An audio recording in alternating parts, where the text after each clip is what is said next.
Welcome to Headstones and Microphones, where we use AI to step into the past through a researched, first-person simulation of history's most interesting people. I am your host, Calvin. While we've added some creative storytelling, our goal is to inspire your own study of these fascinating lives. Now, let's meet our guest. Today, we are joined by a man who taught us that there really is no place like home. Though he spent most of his life dreaming up places far more colourful. For those who may somehow not know who you are you? Hello, Calvin. I am L. Frank Baum, though most children know me simply as the Royal Historian of Oz. I've worn many hats in my time: actor, salesman, and even a breeder of fancy chickens. But I suppose I'm best remembered for a certain yellow brick road and a girl named Dorothy. A legend. I'm so excited to dive into your story. Let's start at the very beginning. When and where were you born? I entered this world on May 15th, 1856, in the lovely village of Chittenango, New York.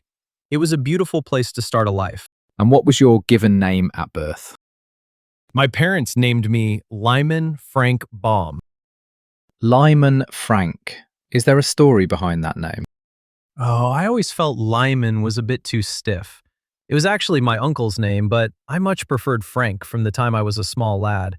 Eventually, I just tucked that L away and let Frank take the lead. I don't blame you. Frank has a much friendlier ring to it. What was your hometown like growing up? It was idyllic, truly. I spent much of my youth at Roselawn, our family estate near Syracuse. It was a grand place with sprawling gardens and plenty of room for a boy with a wild imagination to wander. It sounds like a dream. What was your family life like? I was the seventh of 9 children, though sadly not all of us made it to adulthood. My father, Benjamin, made a fortune in the Pennsylvania oil fields, so we were quite comfortable. My mother, Cynthia, was a wonderful woman. We were a close-knit group, very supportive of one another's whims and fancies. With that many siblings, I imagine it was never quiet. What kind of kid were you? I was a bit of a delicate sprout, I'm afraid. I was born with a weak heart, so I wasn't out running and climbing trees with the other boys. I was quite shy and spent most of my time tucked away in my father's library, getting lost in books. That explains the storytelling spark. What were your biggest fears growing up? To be honest, I was terrified of the traditional fairy tales of the time. All those grim lessons and frightening monsters lurking in the shadows, they gave me quite the scare. I always felt stories should be about wonder and joy, not nightmares. You definitely fixed that for the rest of us. What did you dream of becoming as a child? My dreams changed with the wind. One day I wanted to be a great actor on the stage. The next, I was obsessed with the printing press my father bought me. I think deep down, I just wanted to create things that made people smile. And you did exactly that. What were some of your favorite activities in school? Well, school and I didn't always see eye to eye. I was tutored at home until I was 12, and then I was sent to Peekskill Military Academy. It was, well, let's just say the discipline wasn't for me. I much preferred my time at home working on my own newspaper, the Roselawn Home Journal, which I started with my brother Harry. A teenage media mogul.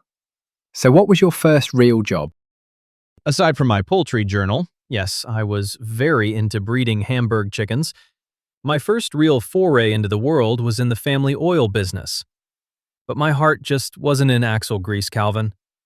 I had the theater in my blood. From chickens to oil to the stage, you were busy. Was there a moment where you realized you were different from everyone else? I think it was that realization that I could see the magic in the mundane. While others saw a prairie or a cornfield, I saw a world of living scarecrows and mechanical men. I realized my daydreams were more real to me than the jobs I was supposed to be doing. That's a beautiful way to put it. What's a decision that changed everything for you, but felt small at the time? Moving to Aberdeen, South Dakota in 1888. At the time, it just felt like another adventure, opening a variety store called Baum's Bazaar. But seeing the harsh, gray life of the families out there on the prairie, it planted the seeds for a gray Kansas and a girl who needed a world of color. Wow, so the bazaar was the start of it all. What was your biggest break? Oh, without a doubt, it was meeting the illustrator W. Denslow. We partnered up for Father Goose, his book, in 1899, and it became a surprise bestseller. That success gave us the confidence and the funds to publish The Wonderful Wizard of Oz the very next year. What a duo. But it wasn't always easy, right? What were your biggest struggles before success? My goodness, I failed at almost everything. My theater burned down, my variety store went bankrupt because I couldn't bear to stop people from buying on credit, and my newspaper folded. I was a traveling salesman for years, lugging around heavy trunks of china and glassware just to feed my 4 boys. That's a lot of pressure. Did you ever consider quitting? Quitting? No. Reinventing? Always. I've always believed that if one door closes, you simply find a window, or perhaps a cyclone, to take you somewhere new. I love that. Were there any specific daily habits or routines that you feel were essential to your success? I was a night owl. I'd spend my days telling stories to my sons, and then when the house was quiet, I'd sit down and write those stories out. I also found that gardening was essential. It cleared my mind and let the stories grow. If the fame and the writing never happened, what job do you think you would have had? I likely would have been a full-time horticulturist or perhaps continued with the theater. I loved the smell of the grease paint and the roar of the crowd, even if the crowd was sometimes just a handful of people in a drafty opera house. What was your life like before fame? It was a struggle, but a happy one. Maud and I were a team. She was the daughter of the great suffragist Matilda Jocelyn Gage, and she kept my feet on the ground while my head was in the clouds. We didn't have much, but we had imagination. How did relationships change after success?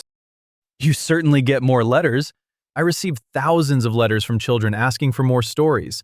It made me feel like I had the largest family in the world. Did fame bring happiness? It brought the happiness of knowing my work was loved. But the real happiness was finally being able to provide for my family without worrying where the next meal was coming from. Was there a downside to it? People didn't want me to write anything else. I tried to end the Oz series several times. I even tried to cut off communication with Oz in the books. But the children simply wouldn't have it. I became a prisoner of my own creation in a way. What misconceptions did people have about you? Some thought I was a very serious man because I wrote about such grand things. In reality, I was always just a big kid who loved a good joke and a bit of whimsy. What was your darkest moment? Probably the failure of my fairy log and radio plays. It was a very ambitious project, mixing film and live actors, but it was so expensive it nearly ruined me financially again. That was a heavy burden to carry later in life. That sounds incredibly stressful. What past regrets did you carry or speak about? I suppose I regretted not being a better businessman in my younger years. I was always too soft-hearted with credit and too quick to jump into expensive theatrical ventures. But then again, if I weren't that man, I wouldn't have written the stories I did. Tell me about a time when everything went wrong and how you handled it. When my theater in Richburg caught fire, everything was lost. The building, the scripts, the costumes. It was devastating. But I just picked up, moved on, and started the next chapter. You can't dwell on the ashes when there's a whole world left to see. Did fame and fortune change your life?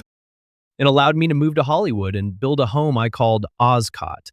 I had a wonderful garden there and even a huge aviary. It gave me the peace to keep writing until the very end. Who had the biggest influence on your life? My mother-in-law, Matilda Jocelyn Gage. She was the one who heard me telling stories to my sons and told me, "Frank, you must write these down. If not for her, the wizard might still be locked away in my head." We owe her a big thank you. What was life like in your final years? Quiet and productive. I spent my days in my garden at Oscott and my nights in the land of Oz. My health was failing, but my mind was as busy as ever. What were you working on right before you passed away? I was finishing Glinda of Oz, the 14th book in the series. I wanted to make sure the children had one last adventure. When and where did you pass away, if you don't mind me asking? I passed away at my home, Oscott, in Hollywood, on May 6, 1919. I was 62 years old. My last words to Maud were, "Now we can cross the shifting sands." That's incredibly poetic. Let's lighten things up. What's a random fact about you most people haven't heard?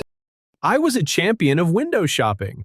I actually wrote a book called The Art of Decorating Dry Goods Windows and Interiors. I was very serious about how to display things to catch the eye. What's the craziest rumor ever told about you? That I was a political radical hiding secret messages in my books.